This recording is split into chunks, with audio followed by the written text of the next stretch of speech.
अफगानिस्तान की सूनी और थकी हुई धरती पर इस समय एक नया नाम गूंज रहा है, भारत। जिस जगह से कभी दुनिया की सबसे ताकतवर सेना यानी अमेरिका की फौजें रातों रात भागी थीं, वहां अब भारत अपनी सामरिक मौजूदगी का झंडा गाड़ रहा है। यह वही बगराम एयरबेस है जो कभी अमेरिकी शक्ति का प्रतीक माना जाता था, लेकिन अब यह भारत की रणनीतिक सूझबूझ और दृढ़ नीति का केंद्र बन चुका है। बीते कुछ महीनों में भारत और अफगानिस्तान के बीच जिस स्तर पर गतिविधियां तेज हुई हैं, उसने पूरी दुनिया को सोचने पर मजबूर कर दिया है।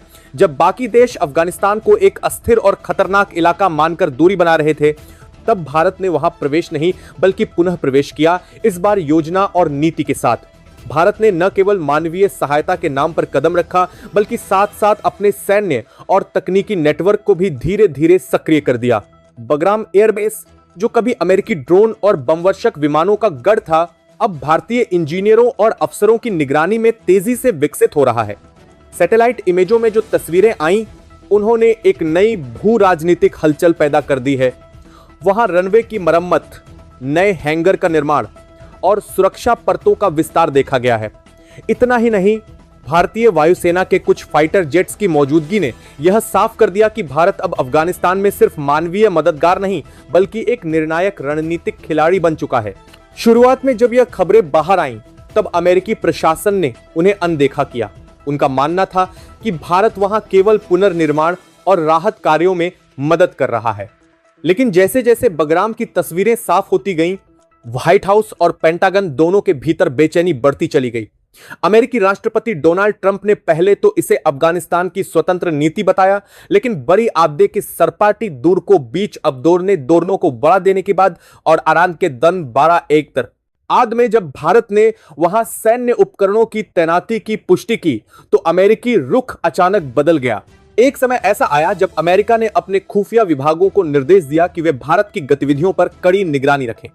रिपोर्टें बताती हैं कि वॉशिंगटन डीसी में कई बंद दरवाजों के पीछे हुई बैठकों में भारत के बढ़ते प्रभाव पर गहरी चिंता जताई गई। सवाल यह था कि जिस जगह से अमेरिका खुद अपने सैनिक निकाल चुका है, वहां भारत आखिर क्या हासिल करना चाहता है? क्या यह चीन को संतुलित करने की कोशिश है या किसी बड़े क्षेत्रीय गठबंधन का संकेत? अमेरिका के भीतर यह चर्चा इतनी तेज हुई कि विदेश मंत्री एंटनी ब्लिंकन तक को बयान देना पड़ा। उन्होंने कहा कि अफगानिस्तान किसी एक देश की मिल्कियत नहीं है और वहां बाहरी दखल से स्थिरता पर असर पड़ सकता है। लेकिन भारत ने इस पर चुप्पी साध ली। नहीं, दिल्ली का रुख बिल्कुल स्पष्ट था। अफगानिस्तान की स्थिरता एशिया की सुरक्षा के लिए जरूरी है और भारत इसका हिस्सा रहेगा, चाहे किसी को पसंद आए या नहीं। इधर अफगानिस्तान की तालिबान सरकार के साथ भारत के रिश्ते धीरे धीरे मजबूत होते गए। जहां एक समय दोनों के बीच अविश्वास की दीवारें थीं, वहीं अब सहयोग के पुल बन रहे थे। भारतीय राजनयिकों और अफगान प्रतिनिधियों के बीच कई गुप्त बैठकें हुईं। उन बैठकों में सबसे महत्वपूर्ण मुद्दा था बगराम एयरबेस का पुनर्निर्माण और उसकी निगरानी। तालिबान ने भारत को यह अनुमति दी कि वह वहां अपनी तकनीकी और सुरक्षा टीम भेज सकता है। यह वही क्षण था जिसने अमेरिका की नींव हिला दी। अब अमेरिकी राष्ट्रपति डोनाल्ड ट्रंप के लिए यह एक निजी चुनौती बन चुकी थी। वह यह सोचने लगे कि जिस बगराम को अमेरिका ने अपने खर्च और ताकत से बनाया था, वह अब किसी और के हाथ में कैसे चला गया।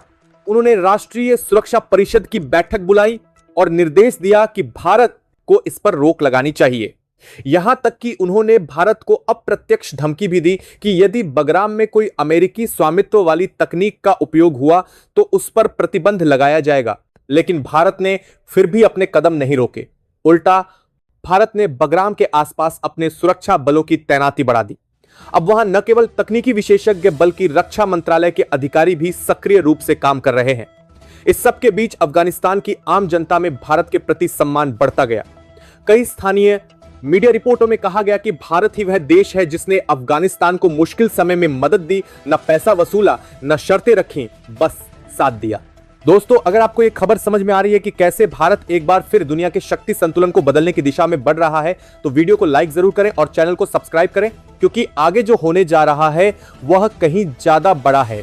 इसी बीच पाक को यह बात रास नहीं आई। उन्हें लगा कि भारत अफगानिस्तान में अपनी उपस्थिति बढ़ाकर उनके रणनीतिक गहराई को खत्म कर रहा है। इसीलिए पाक ने चीन के साथ मिलकर अमेरिका को उकसाने की कोशिश की कि भारत के खिलाफ संयुक्त बयान दिया जाए।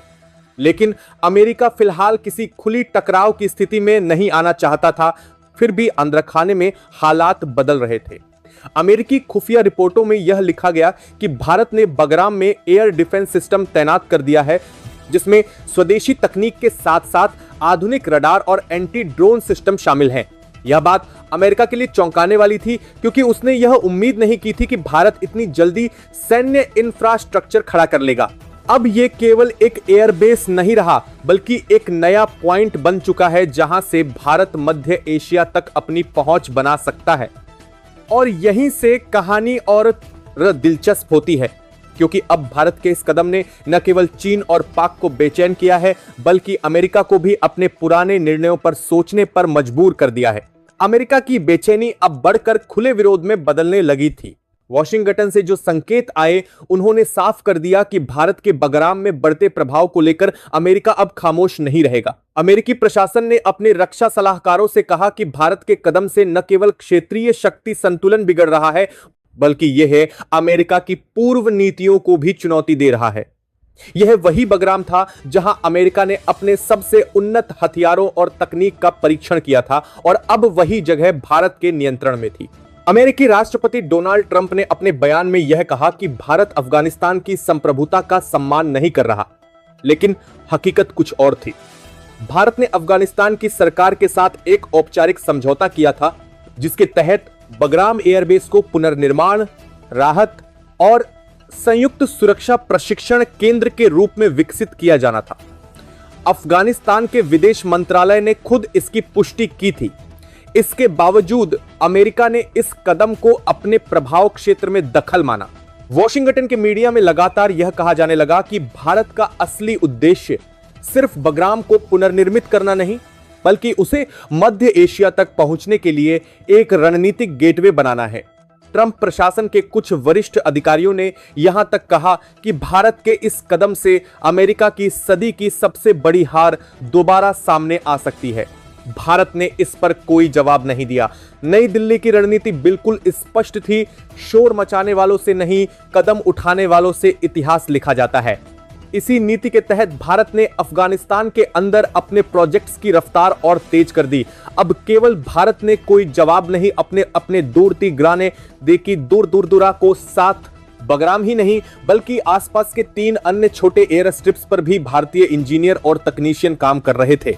वहां नए रनवे, रडार स्टेशन और कंट्रोल सेंटर बनाए जा रहे थे। उधर अमेरिकी सैटेलाइट्स ने यह सब देखा और रिपोर्टें वॉशिंगटन पहुंची। रक्षा मंत्रालय ने तत्काल सुरक्षा परिषद की बैठक बुलाई। कई अमेरिकी जनरल्स ने कहा कि भारत का यह कदम अफगानिस्तान के भविष्य में अमेरिकी हिस्सेदारी को खत्म कर देगा। राष्ट्रपति कार के बाद धारी गलती दोनों का देश कर दिया।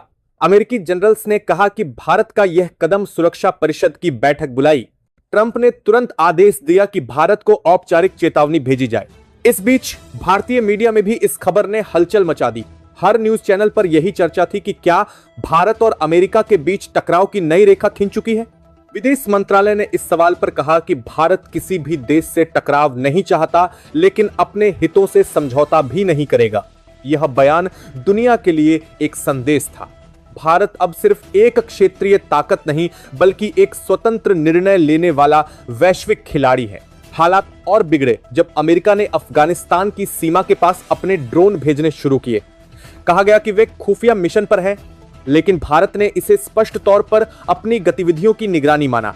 नई दिल्ली ने वॉशिंगटन को राजनयिक स्तर पर चेतावनी दी कि ऐसे किसी भी मिशन को भारत अपने खिलाफ शत्रुतापूर्ण कार्रवाई मानेगा। अब मामला केवल सुरक्षा तक सीमित नहीं रहा था। अमेरिका को लगा कि भारत अफगानिस्तान में अपनी स्थिति का इस्तेमाल ऊर्जा, व्यापार और राजनीतिक प्रभाव के लिए करेगा। इसीलिए व्हाइट हाउस ने अपने आर्थिक सलाहकारों से कहा कि भारत पर दबाव डालने के लिए नए आर्थिक प्रतिबंधों के विकल्प तैयार किए जाएं। लेकिन यह कदम अमेरिका के ही खिलाफ चला गया, क्योंकि जिस समय अमेरिका भारत पर प्रतिबंध की बात सोच रहा था, उसी समय यूरोप के कई देशों ने भारत का समर्थन करना शुरू कर दिया था। फ्रांस, जर्मनी और रूस ने खुलकर कहा कि अफगानिस्तान में भारत की उपस्थिति वहां की स्थिरता के लिए जरूरी है। रूस ने तो यहां तक कहा कि भारत की मौजूदगी ने अफगानिस्तान को फिर से युद्ध की आग में झोंकने से बचा लिया है। इस समर्थन के बाद अमेरिका खुद को अलग थलग महसूस करने लगा। इसी बीच एक और दिलचस्प मोड़ आया। पाक, जो अब तक अमेरिका की नीतियों का मौन समर्थक बना हुआ था, उसने अचानक बयान दिया कि भारत अफगानिस्तान की जमीन का इस्तेमाल दक्षिण एशिया में अस्थिरता फैलाने के लिए कर रहा है। हालांकि इस बयान पर किसी ने ध्यान नहीं दिया, लेकिन अमेरिका ने इसका इस्तेमाल भारत के खिलाफ प्रोपेगेंडा फैलाने के लिए किया। कई अमेरिकी मीडिया चैनलों ने यह रिपोर्ट चलानी शुरू की कि भारत बगराम एयरबेस का उपयोग गुप्त सैन्य ठिकाने के रूप में कर रहा है। लेकिन जब अफगानिस्तान सरकार ने आधिकारिक रूप से भारत के पक्ष में बयान दिया तो यह पूरी कहानी पलट गई। अफगान विदेश मंत्रालय ने कहा कि भारत हमारे पुनर्निर्माण का सबसे विश्वसनीय साझेदार है। उन्होंने यह भी बताया कि भारत ने बगराम में अफगान अधिकारियों के लिए सैन्य प्रशिक्षण केंद्र खोला है और यह सब अफगानिस्तान की अनुमति से हो रहा है। इस बयान ने अमेरिका के सारे तर्क धराशायी कर दिए। अब व्हाइट हाउस के पास भारत के खिलाफ कोई वैध तर्क नहीं बचा था। दोस्तों, अगर आप देख पा रहे हैं कि कैसे भारत बिना किसी युद्ध के भी पूरी भू राजनीति की दिशा बदल रहा है, तो वीडियो को लाइक करें और चैनल को सब्सक्राइब करें, क्योंकि अब जो घटनाएं सामने आने वाली हैं वो आने वाले दशकों की विदेश नीति तय करेंगी। अब अमेरिका ने एक और दांव चला। उसने भारत के खिलाफ कूटनीतिक दबाव बढ़ाने के लिए संयुक्त राष्ट्र सुरक्षा परिषद में अफगानिस्तान की स्थिति पर एक विशेष बैठक बुलाने की मांग की, लेकिन वहां भी उसे झटका लगा। भारत को रूस और फ्रांस का सीधा समर्थन मिला। चीन ने तटस्थ रुख अपनाया, जिससे अमेरिका का प्रस्ताव कमजोर पड़ गया। अंततः यह बैठक बिना किसी निर्णय के खत्म हो गई। अमेरिका का दबाव टूट चुका था और भारत ने बिना कोई आक्रामक बयान दिए अपनी स्थिति और मजबूत कर ली। अब सवाल यह था कि भारत का अगला कदम क्या होगा। सूत्रों के अनुसार भारत अब बगाराम के साथ साथ अफगानिस्तान के उत्तरी इलाकों में 2 और रणनीतिक केंद्र बनाने की योजना पर काम कर रहा है। इससे भारत को न केवल अफगानिस्तान बल्कि ईरान और मध्य एशिया के बीच एक स्थायी पहुंच मिल जाएगी। इसी दौरान भारतीय रक्षा मंत्रालय ने यह भी संकेत दिया कि बगराम में जल्द ही एक संयुक्त आपदा प्रबंधन केंद्र स्थापित किया जाएगा, जो मानवीय संकट की स्थिति में काम करेगा। यह एक ऐसा कदम था जिसने पूरी दुनिया को यह संदेश दिया कि भारत की मौजूदगी केवल सैन्य नहीं बल्कि मानवीय भी है। अब अमेरिका के पास 2 ही विकल्प बचे थे, या तो भारत से बातचीत करे या फिर अपनी पुरानी गलतियों को दोहराए। इस बार उसने बातचीत का रास्ता चुना। व्हाइट हाउस से एक संदेश नई दिल्ली भेजा गया। ट्रंप प्रशासन ने भारत से कहा कि अफगानिस्तान में संयुक्त सहयोग के रास्ते तलाशे जा सकते हैं। यह वही अमेरिका था जो कुछ हफ्ते पहले तक भारत को धमकी दे रहा था। भारत ने इस प्रस्ताव पर एक शर्त रखी, अफगानिस्तान की संप्रभुता का सम्मान किया जाए और भारत के प्रोजेक्ट्स में किसी बाहरी देश का हस्तक्षेप न हो। अमेरिका को यह शर्त माननी पड़ी। यानी अंत में जिस अमेरिका ने भारत को चेतावनी दी थी, उसे भारत के साथ समझौता करना पड़ा। यह केवल कूटनीतिक जीत नहीं थी, बल्कि भारत की दशकों की सोच और रणनीति का नतीजा थी। अब अफगानिस्तान में भारत की मौजूदगी सिर्फ एक ठिकाने तक सीमित नहीं रही, बल्कि यह भारत की नई विदेश नीति की दिशा बन चुकी थी, जहां आत्मनिर्भरता, सहयोग और निर्णायकता तीनों साथ चल रहे थे। अमेरिका को अब यह समझ में आ चुका था कि दुनिया बदल चुकी है। दक्षिण एशिया अब किसी एक देश के इशारों पर नहीं चलेगा और इस बदलाव के केंद्र में भारत है। वह भारत जो अब सिर्फ प्रतिक्रिया नहीं करता बल्कि पहल करता है। वीडियो देखने के लिए आपका धन्यवाद। अगर आपको लगा कि भारत की ये कहानी केवल विदेश नीति नहीं बल्कि आत्मविश्वास की कहानी है, तो वीडियो को लाइक करें, चैनल को सब्सक्राइब करें और कमेंट में बताएं कि आपको भारत की इस नई रणनीति पर क्या लगता है। क्या यह आने वाले समय में भारत को दुनिया का निर्णायक केंद्र बना देगी? जय हिंद।